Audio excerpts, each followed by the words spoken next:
How are you, Mr. Paul? I'm terribly well. That's Thank fantastic. Congratulations on Transcendence. Thank you. I believe that you and Rebecca Hall anchored the film from start to finish. I mean, we look at the journey of Johnny Depp's character through you. Right. So, congrats on that. Thank you very much. What got you interested in making the film? I thought it was a really layered and interesting script with really layered and interesting people attached to it. So it seemed like a good idea at the time. Right. You know, and it was. I think it was an amazing journey for us all. You know. How did you do your research for your character? Well, I didn't want to be in that. You know, I wanted to feel like I'd in some way being diligent, and because otherwise, when you're playing people much brighter and smarter than yourself, you tend to be left with kind of frowning and looking around the room a lot, and, right. and trying to sort of look generalized, clever, and wear glasses. So I went to meet a neuroscientist by the name of Professor Christoph Koch. And he was extraordinary, and I asked him how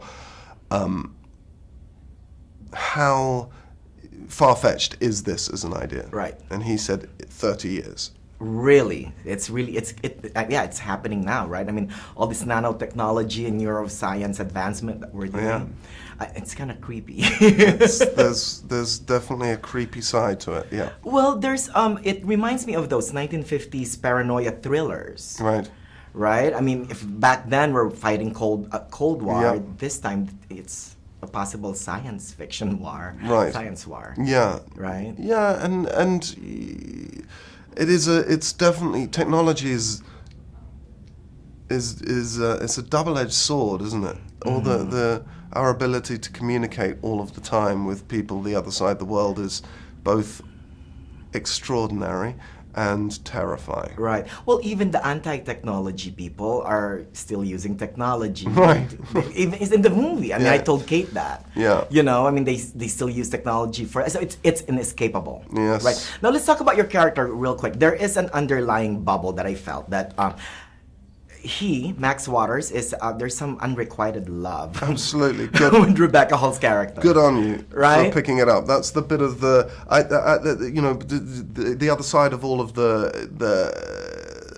intellectual stuff in the movie is a very emotional story about friendship and love, and there's a very grown-up triangle between them where Johnny's character, as he is dying, is fully aware that Max somehow loves his wife. Right. And I think that that's really grown up and interesting and dealt with in a really beautiful way in the script. That one scene where Johnny Depp's character told your character to take care of her. I mean, Yeah. that just...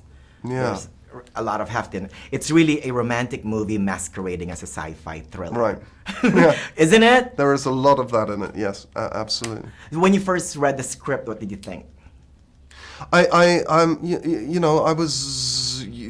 It's not, writing's hard, Right. man, you know, and it's, you're often very underwhelmed by the things that you read, and to read something that felt this big and yet had really interesting ideas and posed more questions. The film poses many more questions than it hopes to, Right. tries to answer. Right, And I right. think that those are the films that I love. Right, there you go. I'm gonna unplug now. Right, we're gonna... Go on, Paul. Turn your phone off. There you go.